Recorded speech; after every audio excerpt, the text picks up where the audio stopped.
sebenarnya bukan mudah untuk menjadi seorang pemuisi ataupun penyair. Membuatnya dengan sepenuh masa, sebab pendapatan yang kita dapat tak tetap dan senang ceritalah, memang tak boleh nak cari makan. Kadang-kadang kais pagi makan esok malam pun tak tentu lagi. Dia bergantung pada usaha dan kesungguhan kita, dan juga komitmen dan juga ketabahan kita nak hadapi dugaan-dugaan lebih banyak.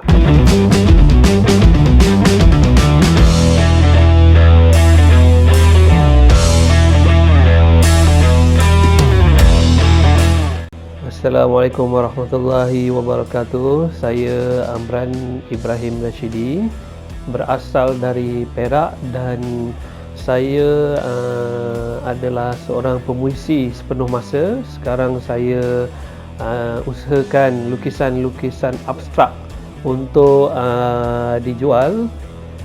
Pada mulanya saya buat lukisan ni adalah untuk rumah saudara saya di Puncak Perdana, sebab dia ada beli rumah baru. Dia minta saya buat lukisan untuk penuhkan ruang-ruang dinding kosong di rumah dengan konsep dia yang minimalis, gabung dengan Scandinavian yang popular sekarang ni. Tapi lepas saya kongsi di media sosial Facebook, IG, ada pula permintaan yang nak beli lukisan yang saya buat tu. Baik, lukisan ni saya belajar secara jujurnya, saya bereksperimentasi sendiri.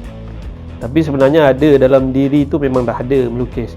Dulu abang saya memang melukis, dan dia memang banyak hasilkan lukisan-lukisan dia lebih kepada realisme, lukisan yang berbentuk pemandangan, rumah, potret. Tapi saya fokusnya kepada lukisan yang abstrak, yang banyak lapis. Maksud sebab dia bersesuaian dengan saya punya jiwa puisi.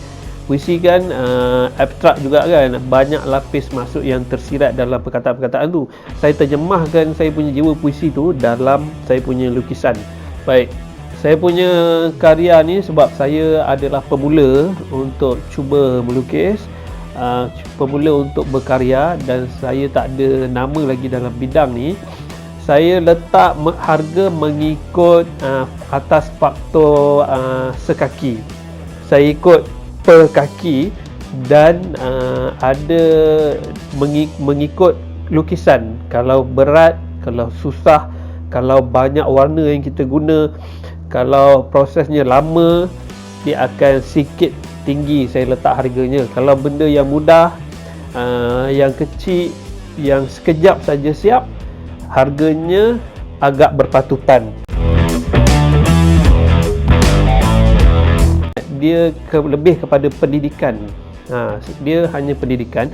Bila kita nak jadikan bidang ni sebagai satu bisnes, macam jual nasi lemak tepi jalan ke, goreng pisang ke kan, dia tak sama. Memang tak sama. Ni lebih kepada sentuhan jiwa.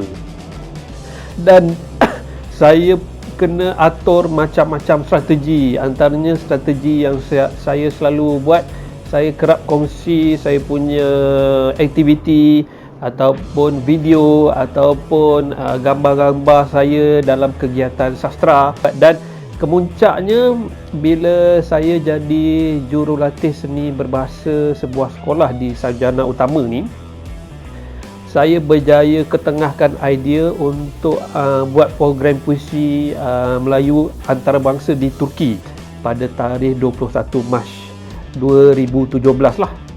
Dari situlah bermulanya saya punya kemuncak. Akhirnya nama dah stabil, dah dikenal orang.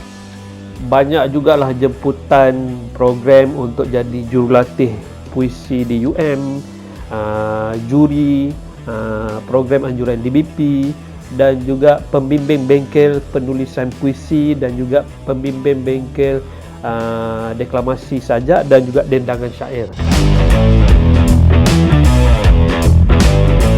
dan harapan kepada lukisan yang saya buat ni, lukisan abstrak ni, mudah-mudahan saya boleh belajar dan terus belajar dalami lagi ilmu ni dan dapat hasilkan karya-karya yang lebih baik, yang ada makna, yang ada nilai, yang ada pemikiran di dalamnya dan diterima ramai.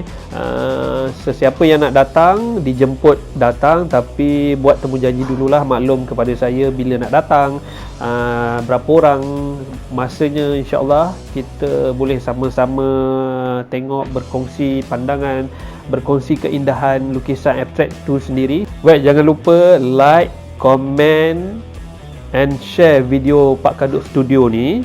Pak Kaduk Studio, Sempoi Bahang.